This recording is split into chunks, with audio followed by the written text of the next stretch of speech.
Hello guys, pag-usapan lang natin ang breaking news. Ayon kasi sa bali-balita, Diyos ko, pinagdududaan ng fans sina Catherine Bernardo at Mayor Mark Alcala hindi na nakikita sa isa't isa.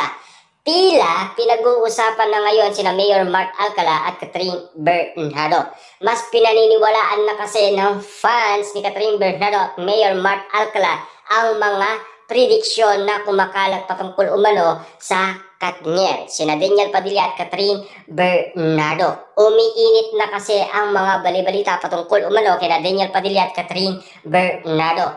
Mas naniniwala ang karamihan dahil sa mga bulong-bulungan. Dahil sa balibalita rin ng ABS-CBN, lalong-lalo na kasi si Direk Cathy. At siyempre, ayon din sa bali-balita, may tumutulong nga ba kina Daniel Padilla at Catherine Bernardo para mapalapit sila sa isa't isa? Sino nga ba ang tumutulong kina Daniel Padilla at Catherine Bernardo para magkaayos muli at para nga naman kasi ma-inlove sila sa isa't isa? At kung bakit nga ba patuloy silang nagpaparamdam sa isa't isa with action lang pero walang pag-amin sa isa't isa? Pero tila ang paniniwala kasi ng karamihan sa puro prediksyon ng mga manghuhula. Dahil napatunayan na kasi ni Jay Costura na tama ang kanyang ula noon kina Daniel Padilla at Catherine Bernardo. Kaya nga naman kasi ang iba ay hindi na umano nahihirapan pa at naniniwala na umano sa bali-balita patungkol umano sa mga prediksyon ng Katniel. Tila hanggang ngayon kasi ay malabo na ang paniniwala umano ng mga karamihan patungkol umano kina Mayor Mark Alcala at Catherine Bernardo nang dahil walang ayudang lumalabas at nakikita. Na alam niyo naman siguro, mainit ang balita noon kapag pinag-uusapan sina Mayor Mark Alcala at Catherine Bernardo. Nauumay naman sila kapag nakikita ang dalawa. Pero kapag hindi nakikita sina Mayor Mark Alcala at Catherine Bernardo, ang sinasabi ng karamihan, nag-iwalay na kasi wala nang ayuda at hindi na nakikita pa sa social media na pinag-uusapan. Ang pinag-uusapan na kasi na baka iwalay na dahil sa issue ni Daniel Padilla at Catherine Bernardo na pinag-aayos dahil sa bagong movie ng dalawa. Dahil naka-line up kasi yan sa ABS-CBN. Yan kasi ang pagkakaalam ng karamihan. Pero ang alam kasi ng karamihan, baka daw busy lang ang dalawa, kaya hindi nagkikita, kaya walang ayuda. Pero hindi naman naniniwala ang karamihan. Kaya nga naman kasi ang issue ngayon kina Mayor Mark Alcala at Catherine Bernardo, tila nalalabuan na yata ang kanilang relasyon. Tila mas naniniwala ang karamihan ngayon sa kanilang prediksyon dahil sa kanilang mga naririnig. Kaya nga naman kasi mas nagtitiwala sila ngayon kina Daniel Padilla at Catherine Bernardo. Mas lumalakas ngayon ang paniniwala ng karamihan kung bakit nga naman kasi maraming nanonood sa nasabing bagong teleserye ni Catherine Bernardo. Siyempre kapag pinagsama ang dalawa, tila talagang pasabog na yan ayon sa mga bali-balita. Dahil pag nagsama sina Daniel Padilla at Catherine Bernardo, talagang pag-uusapan yan at pagkakaguluhan at pagpepestaan ng karamihan. Lalong-lalo na kasi ang bali-balita ngayon kina Daniel Padilla at Catherine Bernardo, painit ng painit.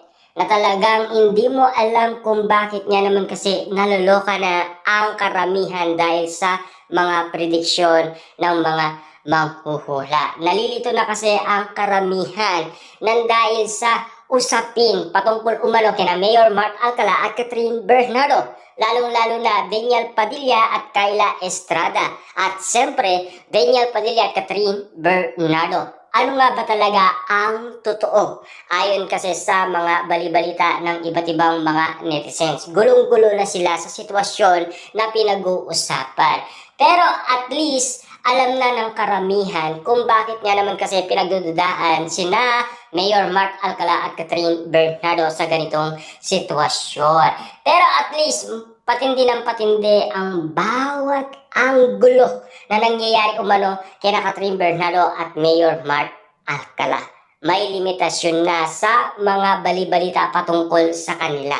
Dahil sa sobrang busy ng dalawa, pero kapag nakikita, umay naman sila at galit na galit. Lalo-lalo na kapag si Catherine Bernardo ay sweet na sweet kay Mayor Mark Alcala na ayaw nilang makita ang ganong sitwasyon.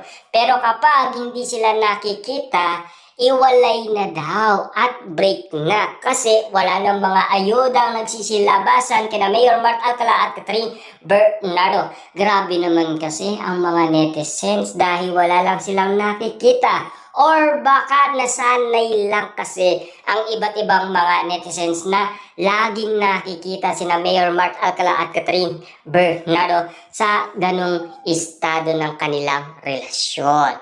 Iyon kasi ang mga napapag-usapan na tila nag-iinit ang sitwasyon patungkol sa balibalitang iwalay na sina Mayor Mark Alcala at Catherine Bernardo. Yan kasi ang mga pinag-uusapan ngayon.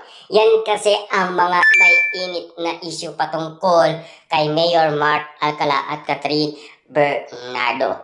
Alam niyo naman siguro, mayor siya ng Lucena. Kaya nga naman kasi sobrang busy talaga ni Mayor Mark Alcala. Hindi ba kayo nagugulat ang kwento-kwento ngayon sa social media? May blind item daw na nakikipagbalikan kay Catherine Bernardo. Duda umano ang karamihan. Dalawa kasi ang nauugnay umano kay Catherine Bernardo tulad na lamang ni Alden Richard at Daniel Padilla. Lalo-lalo na kasi kung bakit pinag-uusapan si Alden Richard. Si Catherine Bernardo kasi ang naiisip nila na siya lang ang gumalaw ng buhok ni Alden Richard. Bukod tangi kasi si Catherine Bernardo lang ang tanging gumagalaw ng buhok ni Alden Richard. At bakit Daniel Padilla naman ang naiisip ng iba? Dahil sa pinag-uusapan bagong movie ng Katniel na tila umuusok na at umaapoy na ang mga issue sa Katniel. Lalong-lalo na kasi tila nagpaparinig din si Catherine Bernardo at Daniel Padilla sa isa't isa kahit napapabalitaan ninyong meron na silang relasyon sa isa't isa. Ang gulo ng sitwasyon, pero yung pa ring prediksyon ang pinaniniwalaan ng karamihan dahil sa puro parinig ni na Catherine Bernardo